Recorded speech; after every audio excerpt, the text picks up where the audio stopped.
Vérissure, le numéro 1 des alarmes en France. Rendez-vous sur vérissure.fr pour votre demande de devis gratuit. Vérissure présente. Sud Radio, parlons vrai chez Bourdin, 9h-10h, Jean-Jacques Bourdin. Il est 9h35, comme tous les jeudis politiques, nous débattons sur l'actualité avec deux invités, tous les jeudis, 2 députés ou 2 sénateurs. Et aujourd'hui, nous avons la chance de recevoir Maude Bréjon, qui est députée Renaissance des Hauts-de-Seine. Bonjour. Bonjour. Et avec nous, Thomas Porte, député LFI de Seine-Saint-Denis. Bonjour. Merci d'être là tous les deux. Nous allons commencer, je parlerai d'international tout à l'heure parce que j'y tiens beaucoup, mais nous allons commencer avec le projet de loi immigration. Nous sommes en pleine tractation, si j'ai bien compris, entre Renaissance et LR. Maude Bréjon, c'est bien cela. Sylvain Maillard était avec moi ce matin. Je lui ai posé plein de questions sur la réunion que vous avez eue hier soir et les lignes rouges. Est-ce qu'il y aura accord selon vous? Pensez qu'il y aura accord ou pas? S'il n'y a pas d'accord sur le texte, c'est les Français qui en paieront le prix, avec une addition qui sera salée pour la sécurité du quotidien. Faut revenir un petit peu au-delà des tractations politiques. Oui. L'objectif du texte, c'est quand même de pouvoir expulser notamment les 4000 étrangers délinquants qui aujourd'hui sont sur notre sol et que la loi française nous empêche d'expulser. Moi, je dis à mes collègues les Républicains, à l'Assemblée nationale comme au Sénat, mais ressaisissez-vous. Ressaisissez-vous. Vous avez là un texte avec des mesures largement plébiscitées par l'électorat de droite que vous êtes censé représenter, oui. Des mesures que vous avez d'ailleurs vous-même demandées pendant des années, et plébiscité par 3 Français sur 4. Moi, je comprendrais pas que les Républicains ferment la porte à tout accord. Personne ne peut se permettre d'avoir une posture hégémonique. Et je dis à Éric Ciotti notamment, qui est président du parti, vous avez fait 5% aux dernières présidentielles. Vous avez une 60aine de députés à l'Assemblée nationale. C'est un peu méprisant de dire ça, non? Vous avez fait 5%. Vous avez une soixantaine de députés. Vous avez une soixantaine de députés à l'Assemblée nationale. Vous ne pouvez pas vous permettre de dire c'est notre texte, tout notre texte ou rien. Pour trouver un consensus, ce que nous demandent les Français, chacun doit faire un pas vers l'autre. Bon. Qu'en pensez-vous, Thomas Porte? Que pensez-vous de cette tractation? C'est logique, non, en politique. Vous connaissez les tractations à gauche, hein, vous avez bien connu. Hein. C'est un grand classique. Il n'y a pas de surprise, les tractations, elles avaient déjà commencé avant le vote de la motion de rejet préalable entre Gérald Darmanin et certains élus de droite, entre la majorité et la droite. Il y avait déjà eu des discussions. C'était le cas en commission des lois. Moi, je siège en commission des lois, donc j'ai vu toutes ces discussions. Maintenant, moi, mon sujet, c'est pas les tractations entre la droite et la majorité, c'est de savoir comment on fait tomber ce texte. On l'a fait tomber une fois lors de la motion de rejet préalable, et nous, on souhaite qu'il ne soit plus débattu et qu'il soit mis à la poubelle. Il faut que ce texte soit retiré. Quand j'entends que c'est la priorité des Français, avant de venir chez vous, j'ai regardé le sondage IFOP du 1er décembre 2023, qui donnait les préoccupations des Français. Je les lis. Santé, 83%. Inflation, 80%. Éducation, 78%. Scolaire, 73%. Retraite, 65%. Logement, 58%. Il n'y a pas les questions d'immigration dans les préoccupations des Françaises et des Français. Pour vous, c'est pas une préoccupation des Français. Écoutez-moi, quand les questions migratoires. Quand je suis dans ma circonscription en Seine-Saint-Denis, les gens me parlent du frigo qui est vide, du non-accès au logement, du manque du professeur, des services publics qui sont en déshérence, du fait qu'ils ne peuvent pas se soigner parce qu'il n'y a pas de médecins. Personne ne me parle des questions migratoires. La France s'est construite sur l'immigration. C'est une richesse pour notre pays. Et ce texte-là, c'est pas un texte qui était un texte de régularisation, comme j'ai entendu Gérald Darmanin le dire. Texte inutile. C'était un texte inutile. Bien sûr, c'était la 117e loi depuis 1945. Il y en a une tous les 18 mois en France. Pour quel résultat? 45. Une accumulation de morts en Méditerranée. Il va falloir peut-être bouger et changer l'ordonnance de 1945 sur la justice des mineurs. Peut-être que c'est un futur projet. Quand je vous entends dire l'immigration n'est pas un sujet de préoccupation des Français, vous êtes quand même très très loin du pays. Il n'y a pas besoin d'aller à l'autre bout du monde pour se rendre compte que c'est évidemment un sujet de préoccupation. Ça l'est en France comme ça l'est d'ailleurs partout en Europe. Et on l'a vu sur les dernières échéances électorales. Ça ne veut pas dire que le pouvoir d'achat ne compte pas, ça ne veut pas dire que c'est pas un sujet. Mais si il y a besoin de davantage de fermeté en matière d'immigratoire, et les Français nous attendent sur la question de l'immigration. Je comprends que vous ne vouliez pas. C'est vrai que les sondages le disent. Je ne comprends. Besoin de fermeté, d'autorité. Je comprends que vous ne vouliez pas en débattre. Et il y a, Jean-Jacques Bourdin, il n'y a pas besoin de regarder les sondages. En fait, il suffit de discuter avec vos amis, avec votre famille. Il suffit d'aller sur les marchés et d'entendre ce que les gens vous disent. Et ce texte-là permet de répondre de façon assez juste. Pour moi, c'est un texte de bon sens. Qu'est-ce qu'on dit ? On dit au fond, les personnes qui sont délinquants, qui commettent des crimes et qui sont étrangers n'ont rien à faire sur le territoire français. Et à l'inverse, il y a besoin de mieux intégrer, donc des obligations d'apprentissage de la langue et un travail effectivement qui doit être fait sur les métiers en tension, parce qu'on sait que il y a des secteurs aujourd'hui, ça concerne dans le texte quelques milliers de personnes par an, mais dans lesquels les Français ne veulent pas aller et pour lesquels on doit mieux intégrer les personnes issues de l'immigration. Voilà, et je comprends pas, je terminerai là-dessus, que quand on a 4000 étrangers délinquants, certains coupables de viols sur mineurs, de violences en réunion, la gauche s'oppose encore à leur expulsion. Ce texte, c'est pas, il dit pas que ça. Il réduit par exemple les questions de regroupement familial, il fixe des quotas. Vous avez changé le mot, vous avez dit objectif chiffré, mais en vérité c'est des quotas. C'est une machine à expulser. C'est pas toujours très clair les quotas d'ailleurs. Il s'attaque aussi au droit d'asile, puisque vous restreignez les voies de recours, vous remettez en cause la collégialité de ce qu'on appelle la Cour nationale du droit d'asile. Donc c'est un texte qui est extrêmement répressif. C'est un texte qui va stigmatiser. Et vous faites le lien entre étrangers et délinquance. Et ça, pour nous, c'est absolument inacceptable. Et quand j'entends que vous dites les Français, il faut les écouter, mais à l'époque, 90% des Français voulaient le retrait de la réforme des retraites et vous vous êtes assis dessus et vous avez dit ça ne nous intéresse pas, on pense en force. Donc votre écoute des Français, elle est à géométrie variable, elle va sur les textes qui seuls vous intéressent à vous. Ça, c'est une réalité. Moi, je comprends tout à fait. 9 Français sur 10 voulaient le retrait de la réforme des retraites. Pourquoi vous ne l'avez pas fait si vous dites que c'était majoritaire dans le pays? J'entends que vous puissiez... Mais les Français veulent ce projet de loi immigration. C'est à front renversé, et j'entends que vous puissiez... Vous êtes tous les deux à front renversé. J'entends que vous puissiez Moi, je défends une position qui est la mienne et je ne revendique pas qu'elle soit hégémonique dans l'hémicycle. Mais c'est la position qui est la mienne en tant que responsable politique de gauche et que j'assume sur les questions migratoires. Et moi, je respecte ça. On n'est pas obligé d'avoir la même position sur la question. En revanche, ce que je ne peux pas entendre, c'est que les Français ne seraient pas du tout intéressés par les questions d'immigration. Ça, c'est fondamentalement faux. Après, mais ce texte ne parle pas d'immigration, il parle de sécurité. On a le droit d'avoir des avis différents sur la question. Et si vous voulez parler d'immigration, parlez des conditions d'accueil, parlez des causes migratoires. Pourquoi les gens quittent leur pays? La majorité des migrations sont des migrations qui sont subies. Ça, c'est une question migratoire. Là, vous faites un texte sécuritaire, vous faites un lien entre l'immigration et la délinquance qui, pour nous, n'existe pas. Indéniablement, le sujet migratoire est un sujet qui est extrêmement complexe. Je ne dis pas que ce texte répond à l'ensemble des questions que pose la question migratoire. Je dis juste qu'aujourd'hui, il y a besoin de pouvoir... Je vais vous donner un exemple. On va rentrer un peu dans le concret, parce que là, on est un petit peu... Allez. Aujourd'hui, un étranger qui arrive en France à 12 ans et demi, qui commet un viol à 19 ans. Il est arrivé avant 13 ans. Le ministre de l'Intérieur ne peut pas l'expulser. Quelqu'un qui arrive à 13 ans et demi, donc un an après, qui vole une voiture à 19 ans, lui, on peut l'expulser. C'est absolument aberrant. Eh ben, ce texte permet de donner les moyens au ministre de l'Intérieur d'expulser quelqu'un, même s'il est arrivé avant 13 ans sur le sol français.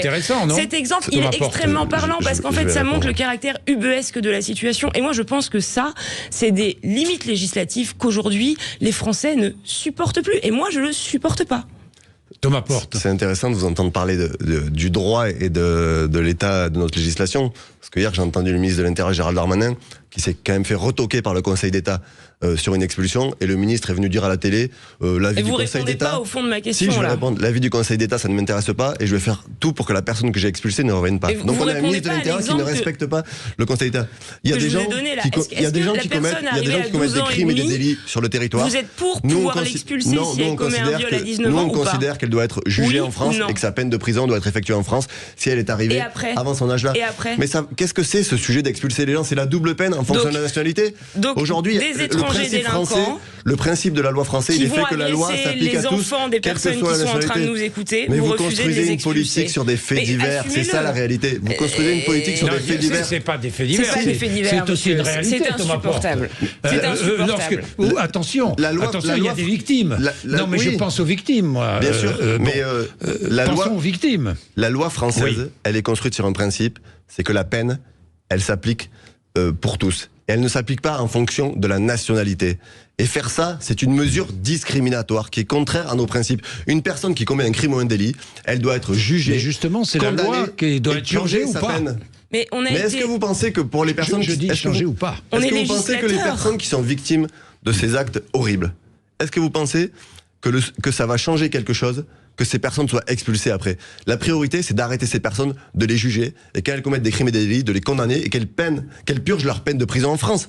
Ça, c'est une réalité, c'est la justice de notre pays. Pardonnez-moi, quelqu'un qui, encore une fois, est coupable de viol... Vous pouvez expulser des gens aujourd'hui, notamment avec le CEDA, vous pouvez expulser des gens. Grave, et que vous ne pouvez pas expulser parce qu'ils sont arrivés avant 13 ans sur le sol français, ou parce qu'ils sont résidents en France depuis plus de 10 ans, les gens ne le comprennent pas, et nous, on a été élus. On a été élus pour éventuellement modifier la loi si on estime qu'elle n'est pas bonne. Eh bien moi, j'estime que la loi aujourd'hui, elle n'est pas suffisamment ferme.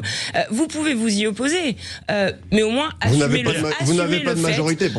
le fait de vouloir maintenir ces personnes dangereuses sur le sol français et donc de refuser de protéger davantage les gens. Il n'y a pas de majorité contre et il n'y a pas de majorité pour. Il y a une majorité contre ou pas, Thomas Porte? Il n'y a pas de majorité sur ce texte. Quand vous votez avec le Rassemblement national, il y a une majorité contre. Il y a une majorité qui s'est dégagée pour dire qu'il n'y avait pas de majorité donc sur ce texte. Donc une majorité contre. Une majorité contre ce texte. Mais il y a une majorité contre, mais pas une majorité pour gouverner, quoi. Bien sûr, puisque ici le vote qui a été fait sur la motion de rejet préalable n'est pas un vote d'adhésion sur un projet, c'est un vote pour dire que ce texte-là, il n'y avait pas de majorité pour le voter. En une phrase, quand il y a plus de 75% des Français qui sont favorables à un texte, il est quand même dommage qu'une majorité de Français ne soit pas représentée sur ce sujet par une majorité de députés à l'Assemblée nationale. Pourquoi vous n'avez pas eu cette même phrase lors de la réforme des retraites alors ? 9h46. À tout de suite. Vérissure, le numéro 1 des alarmes en France. Rendez-vous sur vérissure.fr pour votre demande de devis gratuit. Vérissure présente. Sud Radio, parlons vrai chez Bourdin, 9h-10h, Jean-Jacques Bourdin. Tiens, oui, si on parlait de Bruno Le Maire, tiens, vous avez mis le sujet sur la table. Curieuse cette intervention dans le Figaro quand même, non? On manque d'autorité, on manque de fermeté dans ce pays, il faut absolument reprendre le texte du Sénat, il se positionne pour 2027. Il y a plusieurs choses. Oui. Moi, ma conviction, c'est qu'effectivement, il y a besoin de remettre de l'autorité en France à tous les étages, oui. Et c'est ce que souhaitent les gens. Ça veut dire plus d'autorité dans la rue, plus d'autorité à l'école, plus d'autorité dans la sphère familiale. Je fais notamment référence aux propositions d'Aurore Berger le week-end dernier chez vos confrères de la Tribune du dimanche. Quant à la question du texte, de toute façon, on va repartir du texte du Sénat. Maintenant, moi, ma position personnelle, c'est qu'on ne doit pas reprendre l'intégralité du texte du Sénat. Sur la question de la régularisation, on doit trouver un accord avec eux. Moi, l'article tel qu'il était sorti du texte initial du Sénat, pour le coup, me convient bien. En revanche, la question, par exemple, qui revient à toucher au droit du sol, pour nous, c'est une ligne rouge. La question de la suppression de l'aide médicale de l'État est également une ligne rouge. Donc on est prêt à des compromis. Du texte, l'aide médicale d'État. Personne ne peut avoir aujourd'hui une position hégémonique sur la question. Pour dialoguer, il faut être deux. Hein. Oui, ça présage de dissension au sein de la majorité. Il y en a déjà, puisque j'ai vu le tweet. Comme chez vous d'ailleurs, il y en a partout. Hein. J'ai vu le tweet d'un des députés de la majorité ce matin qui a dit qu'il se réservait le droit de voter ou pas selon ce qu'elle sortait de la CMP. J'ai lu comme tout le monde le fait que M. Maillard ait organisé un vote et que certains députés étaient contre le fait de voter un texte qui était encore plus dur que la version initiale. C'était pas la question posée pour le vote, mais bon. Mais Bruno Le Maire est en campagne présidentielle. Gérald Darmanin a été affaibli après sa défaite et directement derrière, Bruno Le Maire vient faire une interview où il tend la main aux Républicains en disant il faut prendre votre texte. Personne n'est dupe sur la manœuvre de Bruno Le Maire qui était déjà en campagne présidentielle et qui là s'engouffre sur le cadavre politique de Gérald Darmanin pour dire je veux être candidat pour la droite. C'est ça, c'est ça ce qu'a fait la campagne présidentielle. Elle a commencé. Bruno Le Maire, là, marque son territoire. Jean-Luc Mélenchon ne rêve que d'une chose, c'est être candidat. Vous aussi, vous rêvez qu'il soit candidat en 2027. Moi, je souhaite que Jean-Luc Mélenchon soit candidat à l'élection présidentielle. J'ai pas de souci à le dire. Non. Mais Marine Le Pen ne pense qu'à ça et a fait du 9 juin prochain, élection européenne, un genre de tremplin et un sondage national. On est bien d'accord. Ça va jalonner vos travaux, les débats dans les médias qui vont se régaler, tous les journalistes vont se régaler, on va parler que de ça, jusqu'en 2027, la présidentielle. J'en suis persuadé, je prends les paris. Vous connaissez bien mieux le système médiatique que moi, donc je vous fais complètement confiance. Oui. Moi, ce que je peux vous dire, à mon humble niveau, c'est que quand je vais dans ma circonscription, et je pense que c'est pareil pour vous, les gens me parlent pas de tel ou tel candidat. Ils sont pas dupes sur les intentions des uns et des autres. Ils ont bien compris qu'il y aurait une élection présidentielle en 2027, avec peut-être une recomposition partielle du paysage politique. Mais ce qui les intéresse, à mon sens, c'est effectivement la question du pouvoir d'achat, c'est la question de la sécurité, c'est la question de l'écologie. Et on dit beaucoup, je termine là-dessus, que les Français prennent de la distance avec la classe politique. Et je pense que si on reste uniquement dans des considérations électorales, alors qu'on est fin 2023 pour une élection qui arrivera mi-2027, faudra pas s'étonner d'une baisse de participation et de la montée de Marine Le Pen à la fin. Bien, oui, et d'ailleurs le président de la République veut passer à autre chose rapidement. Vous aussi, tout le monde veut passer à autre chose. Espérons que ça sera le cas la semaine prochaine et qu'il y aura accord ou pas. S'il n'y a pas d'accord, le texte sera retiré et on passera à autre chose. Bien, autre chose, la COP28. Est-ce que vous pensez que c'est une avancée, la décision qui a été prise, ou pas? Maude Bréjon. Ça dépend si on regarde le verre à moitié plein ou le verre à moitié vide. Une COP, c'est d'abord une grande instance de diplomatie écologique internationale. Il y a des avancées, notamment le fait que pour la première fois, les énergies fossiles soient citées et la nécessité d'opérer une transition soit inscrite dans l'accord qui sort de la COP. Et ça, c'est une très bonne chose. Je rappelle qu'à l'heure où on se parle, 80% de l'énergie consommée dans le monde provient des énergies fossiles. 80%, et c'est stable, hein, ça ne diminue pas, 60% en France. Et pour autant, moi je le dis à titre personnel, cet accord ne va pas assez loin. Cet accord ne va pas assez loin parce que dire qu'on va sortir des énergies fossiles, c'est une excellente intention, mais il faut que ce soit daté, il faut qu'il y ait des objectifs précis sur la durée, quantifiables, il faut que ce soit financé, notamment pour les pays du Sud. Et donc, je salue ce qui va dans le bon sens, l'implication de la France, mais il faut aller bien plus loin. L'urgence climatique auquel on est confronté est abyssale. Thomas Porte. C'est une COP qui ressemble aux précédentes, c'est-à-dire beaucoup d'annonces mais peu d'actes concrets, parce qu'effectivement il y a la mention énergie fossile. Dans la version premium, il y avait écrit la sortie des énergies fossiles, ce qui a été retoqué sous la pression des lobbies. Là c'est la transition. C'est la diminution. On a quand même assisté à une COP où il y avait 2500 lobbies qui étaient représentés pour la seule question des énergies fossiles, contre 600 à la dernière COP. Et je rappelle qu'à la dernière COP à Glasgow, il y avait écrit qu'il fallait baisser le recours au charbon. Ça n'a pas été fait, et pour 2024, on annonce que ça va encore croître. Donc il y a besoin d'avoir pas des mots, les Chinois, mais des actes concrets. C'est-à-dire qu'on a aujourd'hui des pays qui subissent déjà les ravages du réchauffement climatique. Il y avait un engagement qui avait été pris à la première COP de mettre un fonds de 100 milliards pour aider ces pays-là en développement. On est à peine aujourd'hui à 150 ou 200 millions d'euros. Donc on a des gens qui subissent les réchauffements climatiques, qui subissent déjà les conséquences, et on a une COP qui se paye de mots et qui met pas d'actes concrets. Et c'est quand vous voyez la communication de Total Energy qui se félicite de la COP, on sait bien qui a gagné derrière au final. Alors juste un petit point, moi je peux rejoindre en partie ce que vous dites sur le fait que ça va pas assez loin. Néanmoins, je voudrais juste vous mettre 2 secondes en face de vos contradictions. Comment est-ce qu'on sort des énergies fossiles aujourd'hui? On s'en sort en faisant appel à des énergies décarbonées.